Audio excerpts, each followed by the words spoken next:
আসসালামু আলাইকুম। আমি আবারও চলে আসলাম আরও একটি ইউনিক নাস্তা রেসিপি নিয়ে। এই নাস্তাটি বন্ধুরা আপনারা মাস জুড়ে সংরক্ষণ করে খেতে পারবেন, একটুকু নষ্ট হবে না। আর এই নাস্তাটি কিন্তু একটি মাত্র উপকরণ দিয়েই আপনারা তৈরি করতে পারবেন, আর খুবই সহজে এটি তৈরি করতে পারবেন। আজকে এই ভিডিওটি যারা এই মুহূর্তে দেখছেন, অবশ্যই বন্ধু ভিডিওতে একটি লাইক দিয়ে ফুল ভিডিওটি ওয়াচ করবেন। তাহলে চলে যাই মূল রেসিপিতে।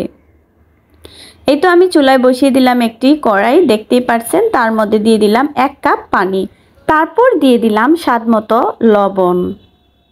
এখন লবণ আর পানিটাকে একটু মিশিয়ে নিচ্ছি। পানিটা বলক আসা পর্যন্ত অপেক্ষা করব। এই তো দেখুন পানিটা কিন্তু বলক চলে এসেছে। এই পর্যায়ে আমি এখানে অ্যাড করে দেব 1/2 কাপ চালের গুঁড়া। এখানে আপনারা যদি শুকনো আটা দিয়ে করেন, অবশ্যই তার পানি কিন্তু আটার দ্বিগুণ দিতে হবে। আর যদি আপনারা ইনস্ট্যান্ট চালের গুঁড়া দিয়ে করেন, তাহলে কিন্তু পানির পরিমাণটা একদমই কম লাগবে। এটা কিন্তু আপনারা বুঝে শুনে দিতে হবে। আমি কিন্তু ভালো করে মিশিয়ে নিচ্ছি, দেখতেই পারতেছেন।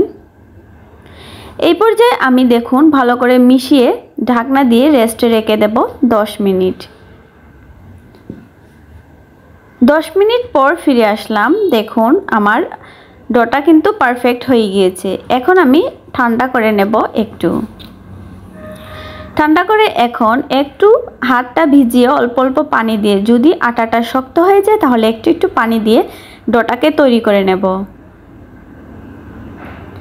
এই তো দেখুন ডোটা আমি তৈরি করে নিচ্ছি। প্লিজ বন্ধুরা ভিডিওতে একটি লাইক দিয়ে আমার পাশে থাকবেন। দেখতেই পারছেন যে আমার ডোটা কতটা সুন্দর হয়েছে। তারপর আমি ডো দিয়ে 5টি লিচি কেটে নেব। এই তো 5টি লিচি কাটা আমার হয়ে গিয়েছে। এখন আমি একটি লিচি নিয়ে ভালো করে আরেকটু মেখে নেব। নিয়ে অল্প একটু চালের আটা দিয়ে উপরে একটি রুটি বেলে নেব। অবশ্যই রুটিটা একটু পাতলা করে বেলতে হবে। আজকে যদি কোনো নতুন বন্ধু আমার এই ভিডিওটি দেখে থাকেন, অবশ্যই বন্ধু আমার চ্যানেলটিকে সাবস্ক্রাইব করে আমার পাশে থাকবেন। আর পাশে থাকা ছোট্ট বেল আইকনটি ক্লিক করে অল নোটিফিকেশন করে রাখবেন, যাতে ভিডিও ছাড়ার সাথে সাথে আপনার কাছে পৌঁছে যায়। এই তো দেখুন আমার রুটি বেলা হয়ে গিয়েছে। এখন আমি দেখুন একটি ওষুধের ক্যাপ দিয়ে এই পিঠাগুলো তৈরি করে নেব।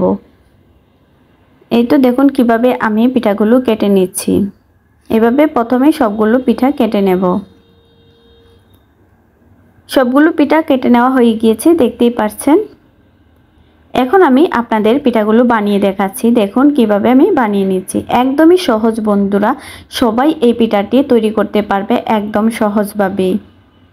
এই তো এইভাবে একটি নিয়ে জাস্ট শুধু 2 সাইডে চাপ দিয়ে লাগিয়ে দিলেই কিন্তু দেখুন কত সুন্দরভাবে পিঠাগুলো তৈরি হয়ে যাচ্ছে।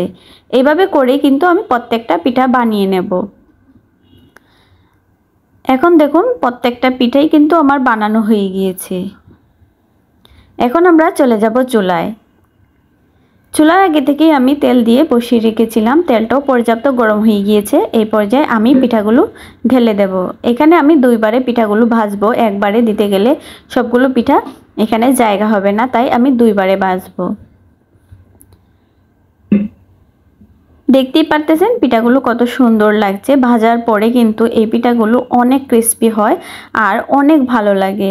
আপনারা এই পিঠাতে একটি নকশি পিঠার টেস্ট পাবেন চালের গুঁড়া দিয়ে যদি বানান।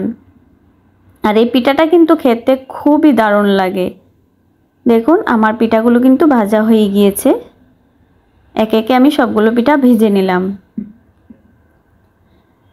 এই পর্যায়ে চলেন আমরা আবারও চলে যাব চুলায়। চুলায় আমি একটি কড়াই বসিয়ে দিয়েছি। এখানে দিয়ে দিলাম 1/2 কাপ পানি, আর দিয়ে দিলাম দেখুন চিনি 1/3 কাপ। এখন ভালো করে চিনি আর পানিটাকে একটু মিশিয়ে দেব। চিনিটা একটা শিরার তৈরি করা পর্যন্ত জাল দিয়ে নেব। এটা কিন্তু আমার প্রায় হয়ে গিয়েছে, দেখতেই পারতেছেন। এই পর্যায়ে আমি পিঠাগুলো অ্যাড করে দেব। আপনারা চাইলে কিন্তু এই পর্যায়ে এভাবেই, যারা চিনি খান না তারা কিন্তু এভাবেই সংরক্ষণ করে খেতে পারেন। এতে কিন্তু মাস জুড়েই আপনারা খেতে পারবেন। যখন ইচ্ছে হয় চায়ের সাথে কিন্তু একমুঠ নিয়ে খেতে পারবেন। পিঠাগুলো কিন্তু খুবই দারুণ। 1-2 মিনিট নাড়ার সাথে সাথেই কিন্তু পিঠাগুলো তৈরি হয়ে যাবে। এভাবে চিনি শিরা দিয়েও খেতে পারেন, আবার না দিয়েও খেতে পারেন। যদি বন্ধুরা আজকের এই রেসিপিটা ভালো লেগে থাকে অবশ্যই আমার চ্যানেলটিকে সাবস্ক্রাইব করবে আর আমার ভিডিওতে একটি লাইক দিয়ে আমার পাশে থাকবে। তাহলে আজকের মতো এখানে বিদায় নিচ্ছি। সবাই সুস্থ থাকবেন, ভালো থাকবেন। আল্লাহ হাফেজ।